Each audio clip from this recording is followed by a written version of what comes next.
오늘은 그냥 수다같이 떠들려고 하는데요.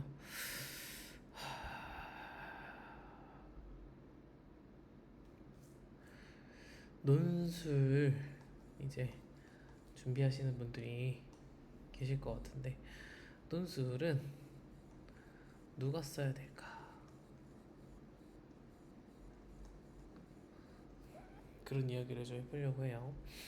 제가 맨날 이제 논술사에서 뭐 넓게 보면은 7등급 친구들까지도 이야기를 하는데, 논술은 맨날 말하지만 두 개가 있죠. 크게 약술형 논술이랑 우리가 생각하는 논술, 인문, 수리 논술이 있죠.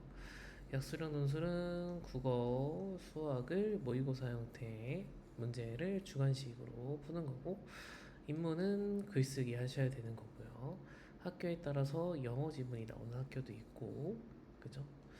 뭐 경영, 경제 이쪽 하는 경우에는 수학 관련된 지문이라든지 문제가 나오는 학교도 있긴 하다. 근데 어쨌든 기본적으로 인문은 글쓰기, 수학은 당연히 수리 논술은 수원, 수특, 뭐 학교에 따라서 미적이냐, 기하냐, 어디를 포함시키느냐의 범위가 달라지는 형태. 자, 그래서 우리 4에서 뭐 저는 1, 2, 3등급 친구들이 상위권 대학 쓰는 거에 대해서는 뭐 이야기하는 게 아니고, 우리 4에서 7등급 친구분들이 그러면 내가 지금 막상 저는 대학 생각 없어요, 그냥 수시로 그냥 학종으로 다 끝낼 거예요 했는데, 그래서 여러분들이 학종으로 쓸 수 있는 대학교가 몇 개가 있고, 여러분들이 이름을 들어본 대학교들인가, 그죠? 수시카드를 다 쓸 수 있는가, 그 다음 그런 거를 봤을 때 물음표가 많이 생기죠. 그 다음에 학교에 이제 대학교에서 와가지고 설명을 해주시는 경우도 있고, 그 다음에 친구들이 이제 논술을 한다고 한다. 근데 친구들이 한다는 논술도 다 뭐예요? 대부분 약수령 논술을 한다고 하니까, 그럼 모의고사 풀던 대로 공부를 해서 약수령 논술을 봐볼까, 이런 생각을 하잖아요. 자, 그러면 이제 약수령 논술에서도 우리가 고려할 게 있다. 약수령 논술을 지금 하려면 우리가 어쨌든 수원수투를 공부를 해야 되는데, 수원수투를 공부해야 되는데, 예를 들면은 뭐 상명대나 국민대 같은 경우에는 수학 문제가 두 문제 이런 식으로밖에 출제가 안 되는데, 이거를 맞춰야 합격을 하겠죠, 등급이 낮은 친구들은.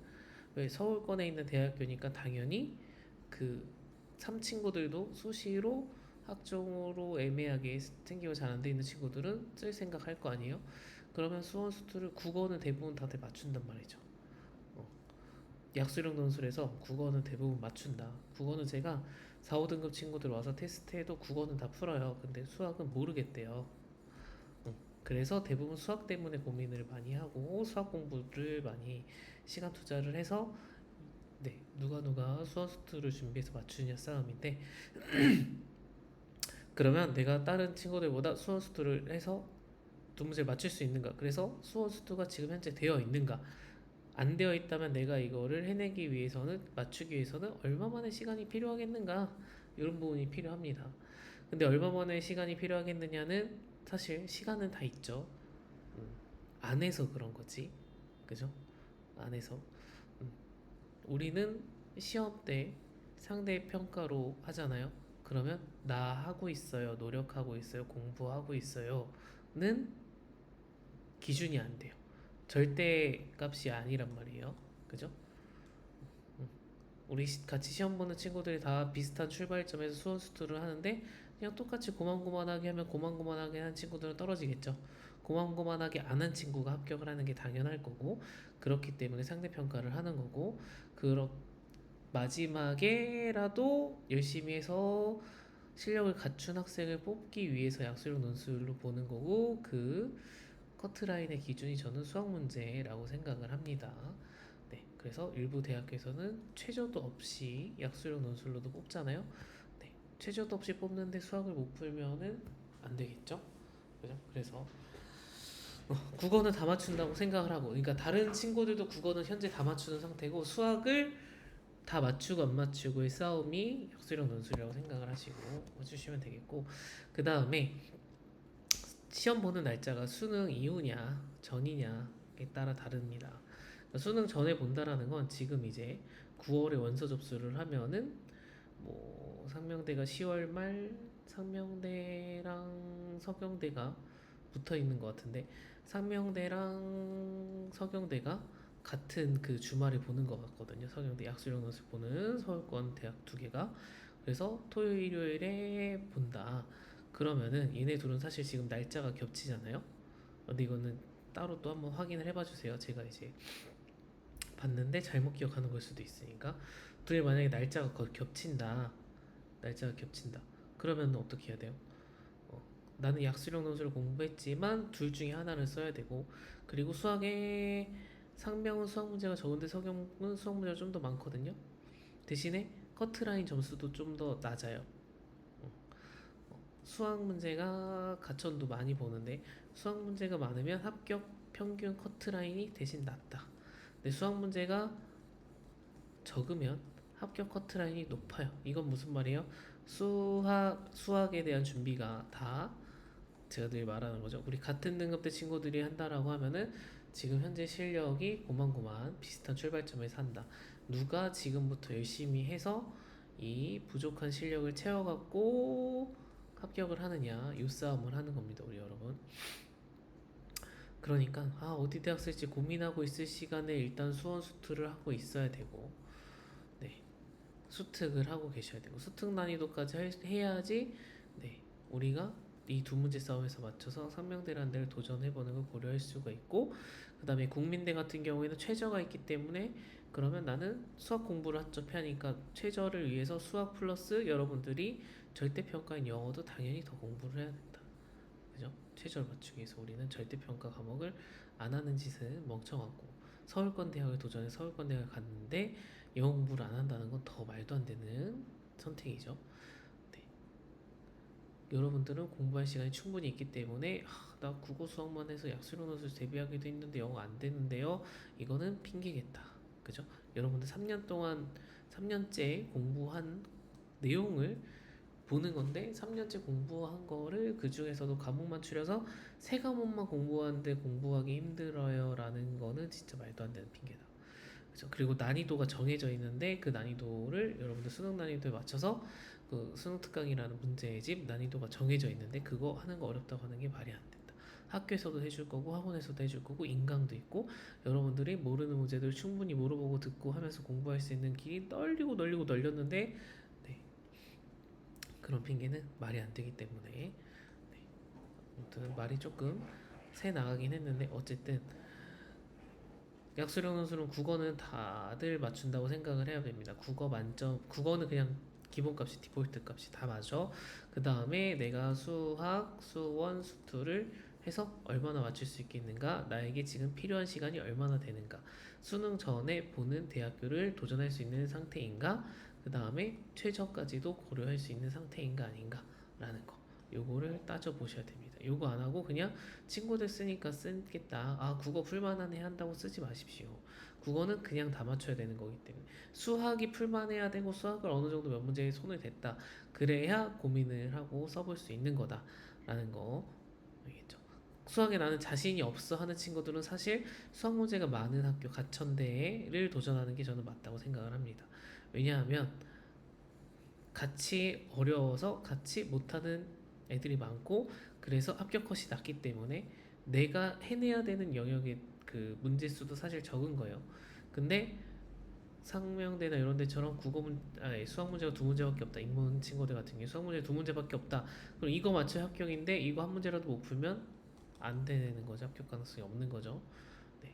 그렇기 때문에 거꾸로 저는 수학이 부담스러우면 많이 보는 문제수가 많은 학교를 선택을 해서 시험 보는 게 차라리 더 괜찮지 않을까 하는 생각을 해보기도 합니다. 아시겠죠? 그래서 약수령 논술 그냥 하는 게 아니라 고려해야 될 사항이 많아요. 최저 시험 날짜에 따른 내가 수원수도 준비 가능성의 유무. 국어는 디폴트 값이니까 얘기할 필요가 없다고 했어요. 그냥 다 맞춰야 되는 거예요. 다 맞춰야 되는 거. 네, 그리고 고민할 시간에 수어스터 하시고 영어 단어 일단 외우고 계십시오. 그래야 영어 최저를 맞출 수 있게 되고 대학 가서도 영어를 해야 되고 그죠? 그러니까 그런 부분들을 고려해서 하셨으면 좋겠다. 약수령 논술을 그죠? 그리고 시험 날짜 확인하셔서 약수령 논술을 4개 써야지 그랬는데 시험 날짜 아까 말한 것처럼 예를 들면 상명대 서경대 겹치면 서울권에 상명대 서경대 국민대 써야지 했는데 한 군데 날아가는 거잖아요. 날짜 겹치면. 네. 그러니까 시험 날짜 유무 수능 전후 유무 꼭 확인하셔가지고 겹치는지 안 겹치는지 확인하셔야 되겠다. 아시겠죠? 네. 가천대 일단 수능 이후에 보니까 가장 많이 뽑는 인원의 가천대는 수능 이후니까 조금 더 준비할 텀이 있고 최저가 한 과목만 보니까 네. 영어 국영수 공부하는 와중에 하나만 3뜨기에 해내면 되니까 부담이 좀 덜 할 수도 있겠죠? 네. 그 다음에 약수령 논술 말고 이제 인문수리 논술 보자. 인문수리. 자, 인문수리 논술은 누가 써야 되느냐? 저는 4에서 7등급 네, 인문 친구들 같은 경우에 수학 1도 모른다 하는 친구들이 저는 쓰는 게 맞다고 생각해요. 문이과 상관없이 쓰는 게 맞다. 그러니까 저에게 쓰는 게 맞다라는 기준은 이거예요. 학교 담임 선생님이랑 뭐 상담했는데 마음에 드는 학교 하나도 없어. 그러면 논술로 그냥 질러볼게요 말고 나는 노력할게요 라는 준비가 됐을 때 이 노력이라는 건 여러분들이 뭐 좀 더 확장하면 책도 사실 읽으면 좋고 그 다음에 여러분들이 풀고 있는 수특이나 수능 완성의 문제 난이도의 지문들을 많이 읽고 그 다음에 많이 요약도 해봐야 되고 여러분들의 요약한 거를 스스로 첨삭까지도 할 수 있어야 되고 그죠? 그리고 천자 글쓰기를 한다라는 건 여러분들이 글의 개요를 짜고 글의 그 구조를 짜서 서론 본론 결론의 구조를 짜서 어떻게 쓸 것인가. 네, 논술은 읽은 거 요약 갖다 쓰기는 아니에요, 사실. 근데 요약이 정리가 안 되면 핵심 내용을 뽑아서 쓸 수도 없기 때문에 그런 거고 요약이 돼야 쓰고 쓴 내용이 논리적으로 전개가 돼야 된다. 하나의 답을 천자로 쓰는 거기 때문에 나의 서론, 본론, 결론의 내용이 다 같은 맥락 안에서 같은 이야기를 하고 있어야 정답으로 작성되는 하나의 글이기 때문에 같은 논점을 가지고 가야 됩니다. 네. 그래서 하루에 뭐 지문 만약에 내가 지금 개요를 짜서 하는 게 안 된다라고 하면은 예를 들면 대학 쓰고자 하는 대학교 측에 올라와 있는 예시 답안이라든지 그런 거를 보고 따라 쓰고 그죠? 우수하다고 평가된 글의 표현, 글이 어떻게 전개되는지 그런 것들을 눈으로 보고 손으로 쓰면서 익히는 거죠. 그런 익히는 과정들을 매일매일 하고 내가 글을 읽고 요약하는 연습도 매일매일 하고 내가 쓴 글을 내가 스스로 첨삭하는 것도 매일매일 요약하고 그래서 5점대의 친구가 인하대랑 단대 이렇게 합격했을 때 경우 보면은 고3 때 이제 2학기 때 학교 가서 하루 종일 썼어요. 하루 종일. 이제 제가 지문 요약해오라고 하는 거 요약도 하루에 5개 정도씩 했는데 5개 하고 그 다음에 본인이 학교에서 이제 특별히 수업을 이렇게 안 하고 논술에 올인을 했으니까 그래서 예시 답안을 매일매일 썼어요. 매일매일 써갖고 왔다.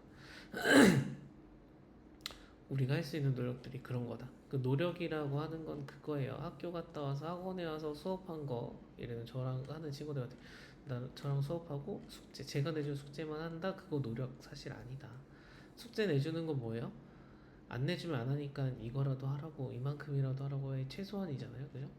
최소한의 분량 내주는 거 말고 그 이상을 하셔야 노력인 거죠. 그죠?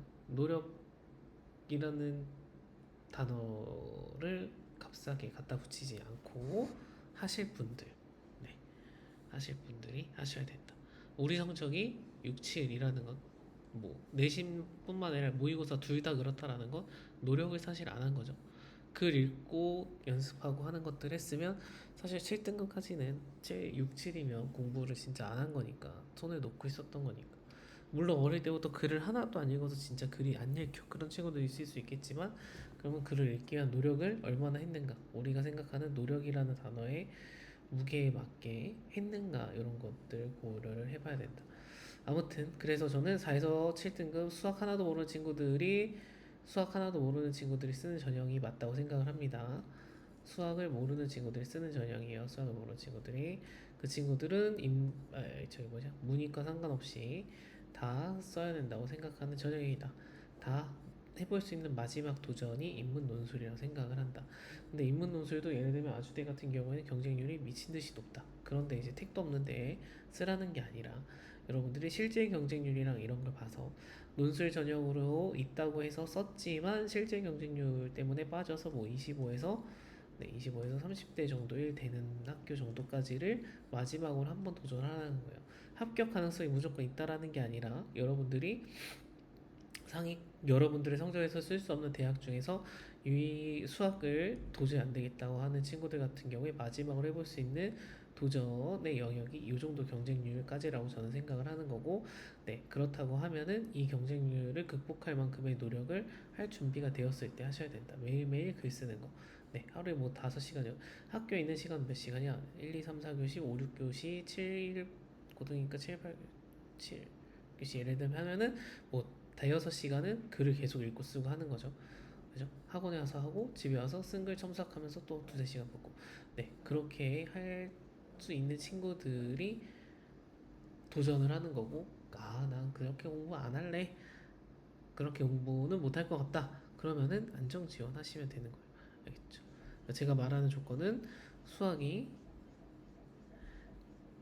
도전해보고 싶은 의향은 있는데 수학이 안 되면 할 수 있는 건 인문 논술 뿐인 거고, 근데 도전을 그냥 원서비 돈 날리지 말고, 네, 얼마만큼의 노력이 필요한지도 이야기를 한 거예요. 그 다음에 이제 수리 논술.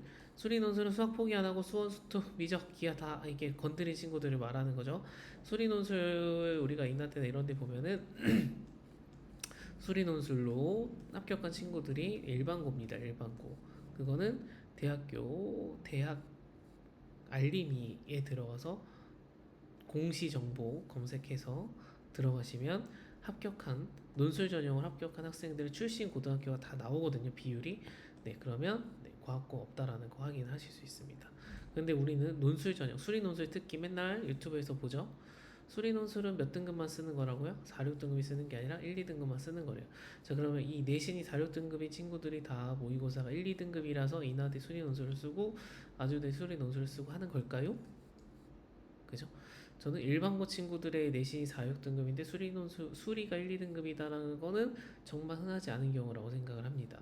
그죠? 그러면 1, 2등급 친구들이 보는 적이라고 하면 평균 점수도 좀 더 높고 해야 된다고 생각을 하는데, 예를 들면은 인하대는 의대도 있으니까, 그죠? 의대 수리 논술 평균보다 현저하게 낮다. 물론 문제가 다르긴 하지만, 네, 그런 걸 봤을 때는, 네, 우리가 평균 점수가 낮다라는 거는 4에서 6등급의 친구들이 열심히 노력을 해서 보는 거기 때문에 1, 2등급까지는 아니고 한 3등급 정도까지 실력이 쌓인 상태에서 수리 논술을 보니까 완전 상위 점수라든지 이런 걸 못 받고 부분 점수를 받아서 치열하게 싸우는 경쟁이 되는 형태이지 않나 라고 저는 생각을 합니다. 그래서 합격 내신도 비슷비슷하고, 네, 수리 논술 점수 평균도 비슷하고 한 부분들이, 네, 1까지 2까지 가기 힘들기 때문에 아마 그렇게 된 거지 않을까라고 추측을 해봅니다. 그러니까 이건 뭐예요? 이건 저의 생각입니다. 4에서 6등급 친구들이 수리 논술을 같이 도전을 했어. 그러면은 도전해서 누가 1, 2등급 모의고사 기준 1, 2등급 맞을 만큼의, 네, 실력을 쌓아서 그 논술 보는 날 와서 시험을 치르는가 하는 치열한 싸움이겠죠. 그죠? 그래서 논술 합격 평균 점수 몇 년치를 이제 확인을 해보시고, 그 다음에 접수된 경쟁률 말고 실제 경쟁률, 수능 이후에 보다 보니까 접수해놓고 안정지원이나 이런데 합격해서 안 오거나 혹은 공부를 안 해서 안 오거나 하는 친구들이 빠져서 실제 경쟁률이 다르게 나타나고, 그 다음에 출신 학교, 논술 전형을 합격한 학생들의 출신 학교가 다 일반고라는 걸 봤을 때는 우리는 그러면 내신 평균이 4 중후반이면은 과학고가 없는 일반고 출신의 대부분 친구들이 그 수리 논술을 가지고 경쟁을 하는 거고, 일반고 친구들의 내신 평균이 4점대 중후반으로 나온다라는 거는, 네, 고만고만한 실력을 갖고 있는 상태에서 수학 공부를 끝까지 누가 열심히 해서 와서 시험 보느냐의 싸움이겠죠. 네, 그러니까 수리논술 1, 2등급만 쓰는 거예요 라고 하는 거에 해당하는 학교라고 저는 생각하지 않는 거예요. 1, 2등급 친구들이 쓰는, 그러니까 2, 3 내신이 3등급 대가 나왔다. 근데 그 친구들은 1, 2등급 대학 가고 싶을 거 아니에요. 그죠? 우리는 지금 4에서 6등급 친구들이 3등급, 2등급 친구들이 학종으로 쓰는 대학을 쓰려고 하는 건데 그럼 4에서 6등급 친구들이 쓰는 대학교의 수리 논술을 1, 2등급이 쓴다가 말이 안 되는 거죠. 기준점이. 네. 그렇기 때문에 우리가 통상적으로 말하는 수리 논술 1, 2등급과 4에서 6등급 친구들이 쓰는 대학교의 수리 논술 기준이 다르다라는 걸 좀 생각을 하셔서 그냥 막연하게 1, 2등급만 쓴다라는 말 듣고 안 쓰는 거. 그 다음에 수리논술 문제 보면 당연히 어려워요. 못 풀어. 대부분. 한 번에. 그죠? 근데 내가 못 푸는 만큼 누구도 못 푼다? 나랑 접수한 다른 친구도 못 볼 가능성이 매우 높은 상태에 있다, 현재. 매우 높은 상태에 있을 거다. 왜냐하면 내신 평균이랑 출신 고등학교를 봤을 때, 네, 저는 그렇게 생각을 하는 거고, 그러면 그 어려운 거를 누가 남은 기간 동안에 공부해서 극복을 하는가의 싸움이지 않을까라고 생각을 하는 거고, 네, 수학을 계속 놓지 않고 공대를 가고 할 거라면은 어차피 대학교 가서까지 쓸 공부, 수학 공부를 하는데 그걸 한 걸 가지고 한두 개 학교를 수리 논술로 그 내 등급에서 상향 지원하는 대학교를 써서 경쟁을 하는 게 무모한 도전이 아니지 않을까라고 저는 생각을 하는 겁니다. 이거에 대해서 뭐 다른 의견을 갖고 계실 수도 있고, 네, 그래도 1, 2등급 아니면 안 된다, 합격 가능성이 택도 없다 하시는 분들도 있을 거라고 생각을 하고, 그다음에 수리 논술 해주는 학원이 생각보다 뭐 주변에 많지 않아서 어려울 수도 있고 한데 어쨌든 저는 우리 4에서 6등급 친구들이 그래서 쓸 수 있다라고 생각을 하는 겁니다. 아시겠죠? 그래서 이제 방학을 해서 담임 선생님이 방학 이후에 만나거나 하는 친구들이 있을 텐데 방학 동안에 놀 때가 아니다. 뭘 써야 될지 아직 모르겠다. 아직도 고민이다라고 하면 일단 뭘 하라고요? 수원 스투 스특을 푸시고요. 그죠? 국어도 당연히 푸시고요. 스특 안 풀었으면 지금 수능 완성까지 나왔잖아요. 다 풀고 계셔야 되고 그 다음에 영어 단어도 외우고 계셔야죠. 그죠? 최저를 위해서 영어 문제를 풀기 싫으면 단어라도 일단 외우고 계셔야죠. 네. 최저를 맞추는 걸 고려해야 될 수 있으니까. 네. 여름방학 동안에 놀 때가 아니라 내신 끝나서 놀 때가 아니라 이거는 뭐 모든 학생에 해당되는 게 아니죠. 나는 마지막으로 도전할 의향이 있다. 수능 때까지 공부해서 도전할 의향이 있다라고 하는 학생들에 한해서 해당하는 사항이 해당하는 내용이고 나는 아무 의욕이 없어. 아무것도 안 할 거예요. 라는 친구들에게 해당되는 내용은 아니니까. 근데 다만 4에서 6, 7등급 친구들에게 기회가 있는데 있는 걸 안 할 거는 너무 아쉽지 않나 하는 생각. 그래서 마지막으로라도 한두 개 학교 목표를 정해서 도전을 해보시고 마무리하시면 가능성이 없는 게 아니니까. 그리고 네, 노력하면 여러분들 자료를 받을 수 있는 기회도 많고 강좌도 많이 있으니까 네, 준비하셔서 하셨으면 좋겠고 EBS에서 목요일마다 논술 문제 자료도 올려주시고 그 다음에 첨삭도 선착순으로 해주기 때문에 여러분들이 첨삭도 직접 받아볼 수 있는 기회가 열려있다. 그러니 손 놓고 놀고 있지 말고 하시기 바랍니다. 그리고 돌아오는 3일 뒤 23일인가 그때는 인하대 모의 논술도 있으니까 네, 인하대 관심 있는 친구분들은 모의 논술 접수해서 모의 논술 시험도 봐보시고요. 아시겠죠? 네, 오늘은 여기까지 떠들겠습니다.